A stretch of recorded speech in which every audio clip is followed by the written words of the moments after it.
Salam guru hebat. Kembali bersama Tangan Guru, beraksi membangun kolaborasi, penuh inovasi dan inspirasi. Bapak Ibu Guru, apa kabar hari ini? Semoga dalam keadaan sehat dan semangat terus ya. Bapak Ibu Guru pendidik agama Kristen yang saat ini sedang mengikuti PPG dalam jabatan Kementerian Agama Batch ketiga, saat ini sedang berada pada tahap pembelajaran mandiri pada modul pedagogik. Setelah selesai dengan pembahasan yang ada di 8 topik di modul ini, kita akan melangkah ke tugas mandiri dan dilanjutkan dengan tugas refleksi. Melalui channel Tangan Guru kali ini, saya akan berbagi dan menjelaskan cara menjawab atau menyelesaikan tugas mandiri dan tugas refleksi pada modul pedagogik pendidikan agama Kristen. Yuk, kita ikuti bersama. Dalam tugas mandiri modul pedagogik ini, sama seperti modul profesional, terdapat 2 pertanyaan utama. Yang pertama adalah, peta konsep atau gagasan apa saja yang Anda temukan dari topik 1 sampai dengan 8. Lalu sebutkan kurang lebih 5 gagasan dan mohon dijelaskan dalam 1 sampai 2 alinea. Nah, untuk menjawab pertanyaan nomor 1 dari tugas mandiri modul pedagogik ini, yang harus Bapak Ibu lakukan adalah pertama-tama, buat dulu daftar poin inti dari setiap topik yang ada pada modul pedagogik. Di modul pedagogik ini dibahas mengenai PBL, PJBL, diferensiasi, TPEC, deep learning, konseling, pendidikan inklusi, karakteristik Gen Z dan Alpha, serta topik tentang guru di era digital dan AI. Dari 8 topik pembelajaran yang sudah Bapak Ibu selesaikan, pilih 5 gagasan paling kuat lalu jelaskan dalam bahasa yang sederhana. Lalu kaitkan dengan peran guru pendidikan agama Kristen. Misalnya kaitan dengan teladan iman, penggunaan teknologi, pembelajaran kontekstual. Nah, di sini contohnya. Ini adalah peta konsep saya dengan menggunakan 5 gagasan yang saya pilih dari 8 topik pada modul pedagogik. Di sini pembelajaran berbasis masalah dan proyek, lalu ada pembelajaran berdiferensiasi, ada pendidikan inklusi dan profesionalisme guru digital, pembelajaran deep learning dan integrasi teknologi pedagogik dan konten atau TPEC. Ini untuk peta konsepnya. Lalu saya jelaskan kelima peta konsep tersebut dalam 2 alinea. Di sini alinea pertama, di mana saya menjelaskan kelima gagasan. Dan ini alinea kedua saya. Saya membuat 2 alinea. Lalu untuk pertanyaan kedua, yaitu sama seperti tugas mandiri di modul profesional. Materi konsep apa saja dalam topik tersebut yang menurut Anda menimbulkan miskonsepsi atau salah mengerti dari topik 1 sampai dengan 8? Untuk menjawab pertanyaan nomor 2 ini, Bapak Ibu silakan tulis 2 sampai 3 contoh saja miskonsepsi yang sering terjadi. Nah, misalnya, gunakan format seperti ini. Banyak orang yang mengira.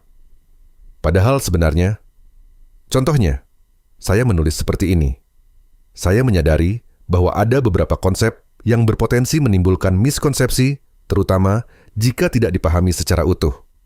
Misalnya, banyak yang mengira tentang pembelajaran diferensiasi, bahwa pembelajaran berdiferensiasi berarti membuat rencana belajar yang berbeda-beda untuk setiap peserta didik yang tentu terasa sangat memberatkan bagi guru. Padahal sebenarnya, pembelajaran diferensiasi bukan soal membuat banyak versi dari satu pelajaran. Jadi di sini contohnya, saya memilih miskonsepsi. Salah satunya adalah pembelajaran diferensiasi dengan menggunakan format. Contohnya banyak orang yang mengira pembelajaran diferensiasi itu begini, padahal harusnya, atau sebenarnya adalah membuat hasil belajar agar lebih relevan dengan kebutuhan kelompok peserta didik yang berbeda. Nah, ini juga bisa Bapak Ibu buat jawabannya dalam 1-2 alinea. Nah, di sini contohnya, saya yang kedua ada tentang pemahaman tentang TPEC atau kerangka TPEC dan kecerdasan buatan atau AI. Contohnya, TPEC itu bukan sekedar pakai teknologi yang canggih, jadi bukan hanya sekedar menggunakan infokus, misalnya itu sudah menggunakan TPEC, tapi diperhatikan juga kebutuhan dari siswa-siswi kita. Demikianlah untuk tugas mandiri pada modul pedagogik ya Bapak Ibu. Masih sama, 2 pertanyaan. Selanjutnya adalah tugas refleksi. Tapi sebelumnya silakan tekan tombol like, berikan komentar, dan tekan juga tombol subscribe-nya ya. Untuk tugas refleksi pada modul pedagogik, khususnya pada pendidikan agama Kristen, sama dengan tugas refleksi pada modul sebelumnya. Di sini juga ada 5 pertanyaan. Yang pertama, pilih materi yang menarik dan deskripsikan materi tersebut. Untuk menjawab seperti ini, yaitu kita pilih materi yang memang paling mengena atau paling relate untuk Bapak Ibu Guru. Misalnya di sini saya contohkan tentang pembelajaran berbasis masalah. atau Problem Based Learning (PBL). Di sini kita tuliskan, kenapa sih PBL ini menarik? Dan kenapa relevan dengan kita? Atau membuat siswa menjadi aktif atau menyentuh iman? Itu Bapak Ibu jelaskan ya. Kenapa itu menarik? Karena relevankah membuat siswa lebih aktif atau menyentuh iman? Jangan lupa tambahkan contoh kasus nyata yang ada di kelas Bapak Ibu ya. Jadi ini contohnya untuk nomor 1. Lalu untuk pertanyaan nomor 2, yaitu lakukan analisis implementasi atau penerapan materi tersebut. Untuk menjawab nomor 2 ini, Bapak Ibu bisa mengawalinya dengan kalimat, dalam penerapan saya melihat bahwa, saya di sini menuliskan, saya melihat bahwa pendekatan ini mampu menjembatani jadi masih berhubungan dengan jawaban di pertanyaan nomor 1. Di sini Bapak Ibu juga jelaskan kelebihan dari materi-materi yang Bapak Ibu anggap itu menarik, sesuai tadi di pertanyaan nomor 1.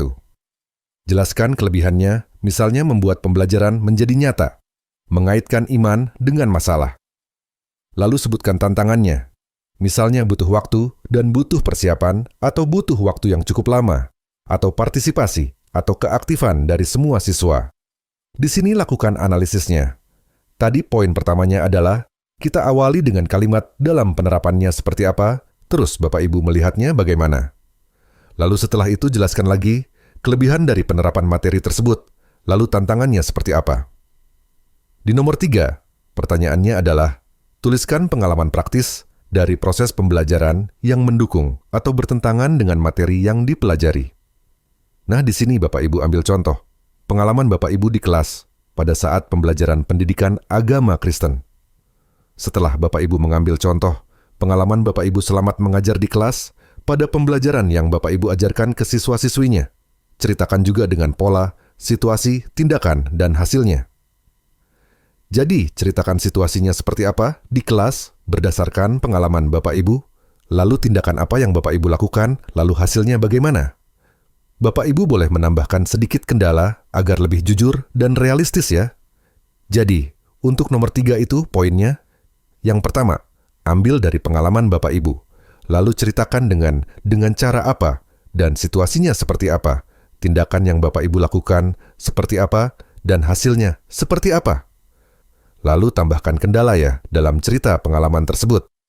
Untuk pertanyaan berikutnya adalah, uraikan tantangan dan hikmah atau lesson learn yang Bapak Ibu dapatkan. Untuk menjawab pertanyaan nomor 4 ini Bapak Ibu, mengenai tantangan, bisa tentang perbedaan pemahaman siswa, contohnya yang ada di kelas Bapak Ibu, sesuai dengan pengalaman Bapak Ibu, seperti perbedaan pemahaman siswa, keterbatasan waktu, atau sumber daya. Hikmahnya misalnya bisa tentang pentingnya kesabaran, keterbukaan, kreativitas guru, serta belajar menghargai perbedaan. Nanti sesuaikan saja dengan apa yang Bapak Ibu rasakan, tantangannya seperti apa, pelajaran apa yang Bapak Ibu bisa dapatkan dari setiap tantangan tersebut. Misalnya, bisa dengan menggunakan format. Dari tantangan ini saya belajar bahwa seperti itu. Namun dari tantangan tersebut, saya mendapatkan hikmah yang sangat berharga, salah satunya. Di sini Bapak Ibu ceritakan apa hikmah yang Bapak Ibu dapatkan. Pertanyaan terakhir adalah buat rencana aksi penerapan materi tersebut dalam kegiatan pembelajaran. Untuk menjawabnya, gunakan langkah-langkah yang terstruktur. Pertama, identifikasi topiknya, misalnya masalah kasih atau pengampunan. Lalu kedua, tentukan kasus atau kegiatan nyata. Lalu buat rancangan kegiatannya. Bisa diskusi, presentasi, atau refleksi. Jangan lupa, susun penilaian proses dan hasil serta lakukan evaluasi tindak lanjut dan refleksi dari penerapan tersebut.